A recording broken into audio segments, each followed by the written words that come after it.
guys, it's Jenny and welcome back to my kitchen. Today I want to share with you a classic recipe. This pineapple upside down cake is so good and it is so simple to make. I think you're gonna love it, so let me show you how to make it. Preheat your oven to 350 degrees and then we're gonna place 1 stick of unsalted butter into a 9x13 pan. Now place this in the oven and allow it to melt. Once our butter is melted, you're going to remove your pan from the oven. And we're going to add in 1 cup of brown sugar. Now our butter is extremely hot, which is the reason why I'm spooning this in instead of dumping it in, mostly just so I don't cause any splatter and get burned by the butter. And with our brown sugar, we're going to add in 1/4 teaspoon of ground cinnamon. Now we're going to give all of this a mix, and this is going to stay at the bottom of our pan, so make sure once it's mixed, it's spread evenly on the bottom of your pan.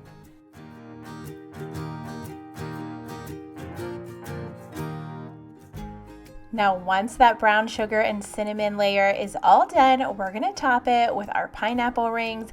You're going to need 20 ounces of canned pineapple rings that have been drained, but don't get rid of that juice. You're going to need 2 tablespoons of the juice from your can, so make sure you reserve that and save it for later. Now keep in mind that 20 ounces of pineapple doesn't mean you're going to get exactly 9 slices. Sometimes I have, sometimes I haven't. They're going by weight, not amount. So if you want exactly 9, maybe grab an extra can and then you can just use the extra and then maybe save it for another recipe. But I'm going to rearrange some of this. It's okay if it's not perfect because our next step is going to be our maraschino cherries, and we're going to fill in any empty spots with our cherries. So you want to use stemless maraschino cherries. We're going to place 1 inside each pineapple ring, and then you can place the rest in any open spots. Fill this up as much or as little as you want. Honestly, the more cherries, the better. Now in a separate bowl, we're going to prepare our cake mix. You want to use 1 yellow cake mix box. Now if you have a homemade yellow cake mix that you like to use, you could totally sub this out and use that instead, but I'm using a box mix just to save myself some time. So what you need is your box cake mix plus the ingredients that it calls for. Different brands could call for different things, so just make sure to look on the back of your box before leaving the grocery store to see what you need. Mine called for water, oil, and eggs. So we're going to prepare this to the box directions, but then we're going to add in a little something else that really makes this taste so much better and adds the pineapple flavor throughout the entire cake. We're going to use that 2 tablespoons of pineapple juice that we reserved from the can. We're going to add it into our cake mix. Give this all a really good mix, and then we're going to pour it over the rest of our ingredients that are already in our dish.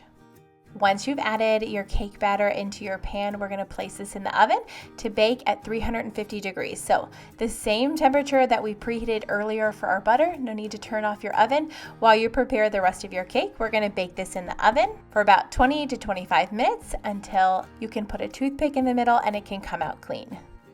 All right, our pineapple upside down cake is done. This smells amazing. You can see down below it's all bubbly and almost ready to be flipped. So I'm gonna give this about 5 minutes. If you have a really large platter, you could put that on top. I'm just gonna use a sheet pan because that's what I have available. You're gonna put it on top and you're gonna flip it over, and then it's gonna be ready to serve. All right, we have successfully flipped our pineapple upside down cake. I probably should have used a little bit of a bigger pan. So tip in the future, if you have a big pan or a platter, you just flip it and it's ready to serve. Now any leftover cake can be stored in an airtight container in the refrigerator for up to 5 to 7 days. If you don't have a container that it would fit in, you could also just put some plastic wrap on it once it's cooled and then place it in the fridge. But trust me on this one, this cake is so good, I highly doubt you have any leftovers. It's one of my all-time favorites. Now, if you want the recipe, I did put it down in the description below. You can go there to check it out. Plus, I have a link to our website, thediaryofarealhousewife.com. There you can get this recipe, you can save it, you can print it off, and you can find hundreds of other easy recipes just like this. Don't forget to like and subscribe, and we'll see you next time.